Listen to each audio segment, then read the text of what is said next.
Hello and welcome to my channel. Umahi is at it again. It's like anybody who just got up from bed will come and attack Ndigbo. Yeah, it's just like getting up from your bed, attacking Ndigbo. And Nigerians will hail you. I don't know. I think it is better to remain quiet sometime than say nonsense. Watch this video of Umahi and we'll be right back.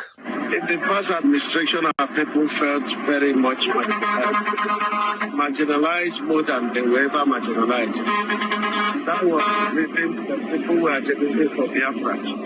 But I can say today that we are well integrated into the mainstream of the nation Nigeria. And so we are very grateful to President Bola Tinubu. There will be no need for Biafra again. We are comfortable with President Bola Tinubu. It is not all about appointments. And even if you come to appointment, this minister of works, this minister that the president is using to do works in all the political zones, the Southeast is benefiting very well. We cannot be the first, and yet we are not the last. But in the past, we are not just the last. We were forgotten, we were not remembered. But the president has done that. So as my brothers and sisters, we cannot retake our rightful position by sentiments and phenomenal statements. It is by realities and being strategic. And supporting President Bola Tinubu is being strategic. All right. So, Senator David Umahi says Igbo marginalization is over. That is good news, oh. That Igbo marginalization is over. It's a good news. But let's ask some simple questions. Umahi, if Igbo marginalization is over, where is our seaports? Did our seaport sink into the ocean? Yes, into the Atlantic Ocean. Our own seaport. Did it sink into the Atlantic Ocean? I want to know. You said marginalization is over. Where is our cargo airport, Umahi? Did it follow the Eastern Railway into retirement? You know, there is no Eastern Railway. Maybe our cargo airport also followed it into retirement. Umahi said, Umahi, okay, I said Umahi. Umahi said marginalization is over. Why is Umahi, Enugu Rail, still sleeping? Why is it sleeping? Why Lagos Kanu Rail is awake and working? Umahi, why? If marginalization is over, why does one state have 4 ministers, but the entire Southeast is managing 5? And 2 are junior, like NYSC members. So we are celebrating spoken promises or physical evidence. What are we just celebrating? Please explain to us. It is very important. What are we celebrating? Physical evidence or spoken promises? Which one are we celebrating? Now, let's be serious.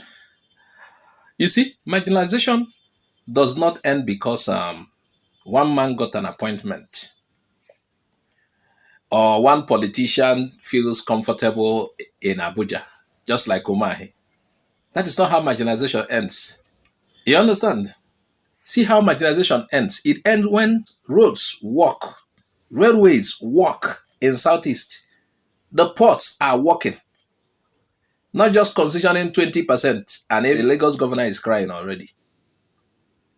It ends when justice works too. And as long, I am talking from the angle of a particular Igbo group because there are a lot of criticism based on what Umahi said. But I'm coming from the angle of a particular Igbo group in the United States. A lot of people are angry. And Umahi should stop insulting us. If you don't know what to say, you keep quiet. Some people are better when they are quiet. So according to this group, and I think I agree, as long as Nnamdi Kanu is still in detention, while bandits and terrorists negotiate and work free, nobody should insult our intelligence.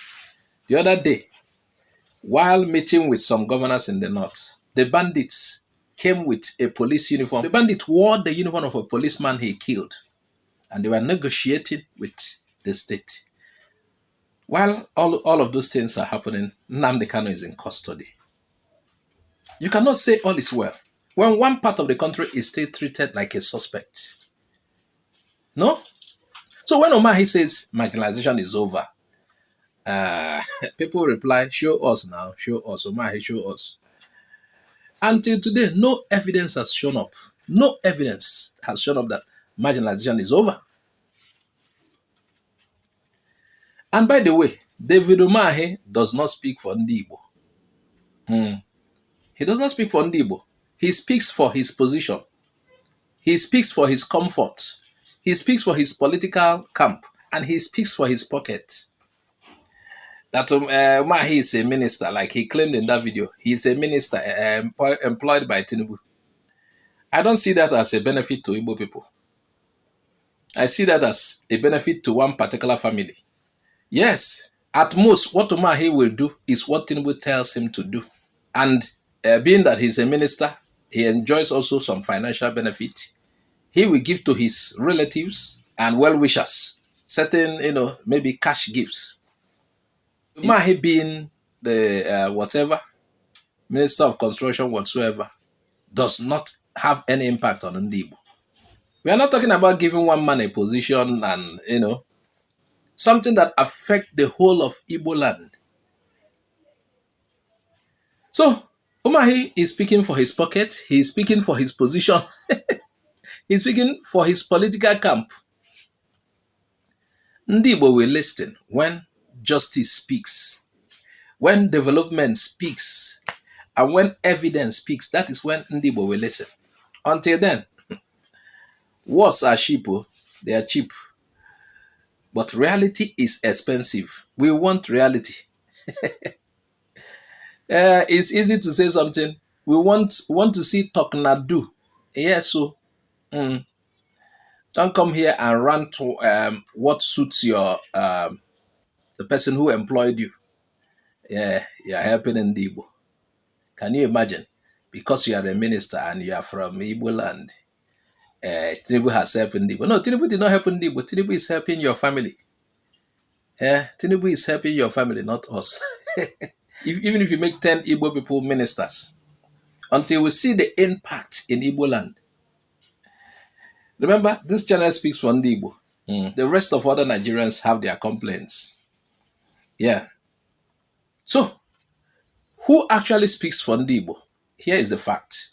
Who actually speaks for Ndigbo? David Umahi is just a minister of works. Then he is a former governor of Ebonyi. And he was appointed by Tinubu. He was not elected by Ndigbo as a collective voice. Yes. It's not as if Ndigbo elected Umahi to speak for us. So he's speaking for just like I said, his own pocket. There was no referendum or mandate given to Umahi. He speaks from an individual politician position, not a national Igbo authority. So whatever he says does not represent Ndigbo. And that is why the Igbo groups in the United States are challenging him. There's a problem of representation crisis. He doesn't represent us. He's not the one to always come out and say, Igbos are not marginalized. Nobody gave him the authority to do that. Let's look at what he said again. He said, Tinubu has addressed Igbo marginalization. How? The idea of marginalization is structural, it's not emotional. Development is different from appointments. And that you're doing one or two projects that crosses, manages to cross the Southeast does not mean it has erased decades of exclusion of Ndigbo. If we want to begin to check under infrastructure and equity, you realize nothing has really happened. And Kanu is in detention. The court orders for bail, ignored. Meanwhile, the real violent people, actors, they are roaming free. And you're telling us, stop insulting us. Stop insulting us. We don't like it. Because there are no consequences for people who insult us. And that is why anybody will rise from his room. I don't know whether after drinking beer or they will just rise up and start. I saw one pastor the other day. It's like he lacks what to preach. He's an Igbo pastor. He lacks what to preach. He stand up. Igbos are these are. Because nobody punishes them. Can you imagine an Igbo group based abroad is angry at what Umahi said? Now, this Igbo group is speaking from a position, they are insulated from Nigerian patronage politics. So they speak freely. And I think they are right. Please, Umahi, enough of this insult on us.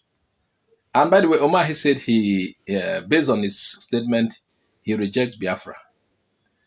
Umahi is one man. It's about choice anyway. It's about choice. And the idea of Biafra is not about an individual. Me too, I might reject Biafra, somebody else might reject, but it's, I think the followership is more than one person.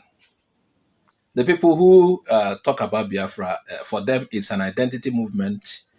I don't know why somebody will come up and declare Biafra is dead, this and that. And by the way, all these kind of rhetorics to suppress the movement actually fuels that movement, in case you don't know. Anyway, Umahi, it's just you that I came for. Please share this video while I'm out of here.